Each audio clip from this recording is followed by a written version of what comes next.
So when you're building out a side project, something you want to keep in mind is how much is the hosting going to cost? Like how much is the operational cost of your application? And some of the main things that are going to cost you money are your compute and your bandwidth and like your file storage, right? And so I am using Next.js for the front end and Convex for the back end over here. And all the files are stored in Convex's file storage. So you can see over here, I have videos and images stored over in Convex. Now the file storage is pretty cheap in Convex, but I will say the bandwidth for most third-party services is going to be where you have to keep a watch on. And for storing a bunch of videos that people are going to potentially share and download, those bandwidth costs can kind of start skyrocketing, especially if someone decides like to DDoS your system and just keep loading the same video over and over again. So I decided to bring in Go and just built a little proxy that sits in front of all of my videos and images. So when a user makes a request to get one of these images, we can just go ahead and look at the network tab. It's going to go through the proxy, and the proxy is actually put in front of Cloudflare. So I have a CDN that's basically caching. Over here you can see CF cache status hit. So all the videos and images are put behind Cloudflare. And so if someone were to come over here and just like keep hitting this file over and over again, Cloudflare is going to cache it regardless. So it's going to save me on bandwidth usage. So let's do a quick walkthrough of how this is set up. So we have the UI, so users on their browser, and they need to watch a video. So let's just go and put Convex file storage. And all the videos and files are stored in Convex, so it's a convenient thing for me. I didn't want to have to bring in S3 and have to deal with all that. So when a user goes and watches a video, it's going to take that file and display it in the browser, but that costs money. This is bandwidth, right? This is something you always have to keep in mind is how much is it going to cost for users to come hit your system and watch your videos. So we have like a video file here that gets sent over. And what I wanted to do instead is I want to put a CDN in front of this, so if multiple people try to watch the same video, it doesn't have to keep on hitting Convex file storage every single time. So let's just go ahead and bring in Cloudflare. This is the CDN that I'm using, so I'll just say CDN. And this is going to sit in between the user and the actual file storage, but there's also another thing I added in, and that is a proxy server. So I'm just going to go ahead and say like a Go proxy. And technically, there's probably a bunch of different ways I could have done this, but I just decided, let's just bring in Go. It uses very little memory, it's fast, and it can serve a lot of files. So basically now when the UI, if I were to go look at this, when the UI makes a request, it's actually making a request to this proxy.scarystorygenerator.com, and it passes some information so it can figure out where it needs to load the information from. And so that request first goes through the CDN of Cloudflare, which has a custom caching rule set up to cache everything that comes back. And then that hits the Go proxy. And then that finally hits Convex storage to get the video. So when my Convex endpoint sees the request, it's going to go ahead and send the video back. My Go proxy is going to stream that back as well. And then it's going to get cached in the CDN, which I called CND for some reason, so CDN.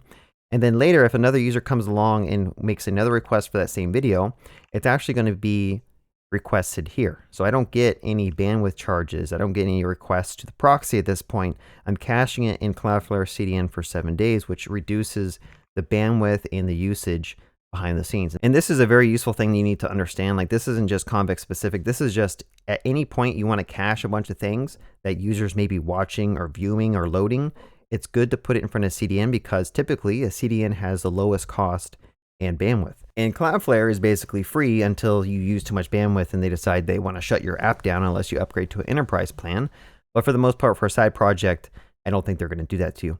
Now let's also talk about the Next.js application, because I do have a Next.js application running in Railway, and that is using a Cloudflare tunnel. I guess I'll just use a funnel for this, so I'll just say like tunnel. And what this is doing is every request that needs to go to my Next.js app, it's going to tunnel through the CDN to my Next.js application. Now at first I didn't have the Go proxy. I was actually doing the streaming in here. I was just basically doing the same type of logic with an endpoint so that it would also be cached behind CDN. But there seems like there's a giant limitation with Cloudflare tunnels that I ran into, and that is bandwidth. It doesn't seem like you can send files across the tunnel very fast. Either that or my implementation was wrong in Next.js, because a couple of things, when I tried to load a page, it would take like literally 30-40 seconds for a video to get sent over. And when I moved it outside the tunnel, it was actually super fast. And also my Next.js application, when I inspected that in Railway, the memory usage was going up to like a gig or two. So I don't really know what was going on, and I didn't have time to really investigate it. It was actually easier to just use Cursor, spin me up a Go proxy server and then get that deployed out so that all of my requests just go through the Go proxy. So this is currently how my scary story generator is set up. We have basically different services deployed for different needs, and those are all deployed on Railway. The one downside about what I'm doing is that now this is no longer through a tunnel. So if someone were to get the underlying IP of where this thing lives, I guess technically they could just hit it directly, and that would kind of not be behind the Cloudflare CDN, but hopefully people can't find out what the IP is. Because I have DNS records set up inside of Cloudflare, I don't think anything should know about what the IP addresses are in Railway, but leave a comment if I'm wrong about that, because that would suck if someone were to DDoS this server. Yeah, so that's kind of how it's set up. Maybe it's a little bit overly complicated, but I mean, it seems to get the job done. So let's talk about the Go code real quick. It's a really simple file. All it does is it spins up a server. So if you go over here, the main function just spins up an HTTP server. It has one endpoint at the root, and it basically has a proxy handler. If I go over here and look at this, all this is doing is expecting some query strings in the URL.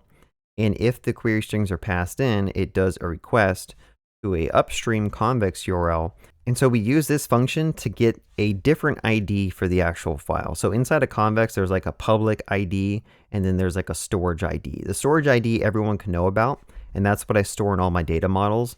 But you use that storage ID to look up a UID, and that UID is going to represent the file. And that UID, as long as you don't expose it, people can't download the file directly from convex. So this is kind of like a function that I'm using to do the lookup so that you pass in a storage ID and you get back a brand new URL that you can use to download the file from convex. And so this returns that URL down here.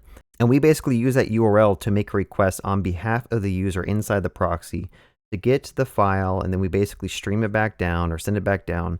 And this allows us to basically proxy away where the storage is happening. Like technically this could be stored in S3, it could be stored in R2. But our application doesn't know about it. All it knows about is that I need to hit this proxy, and it's going to figure out where to get the file from. Right now it's in convex file storage, but if I wanted to in the future refactor that out to like an S3 bucket or something, I could just simply point the proxy to a bucket instead, change a little bit of internal logic, and then you have successfully just done the switch over. Now in terms of memory usage, if you go and look at this proxy that I'm hosting, it has like 10 megabytes of usage. Versus like Next.js, like I mentioned in a video before, Next.js went all the way up to like a gig at some point when like you request a couple of files. So I don't know what was going on there, but I didn't like it. So this is why I brought in Go. Anyway, I hope you guys enjoyed this video. Have a good day. Happy coding.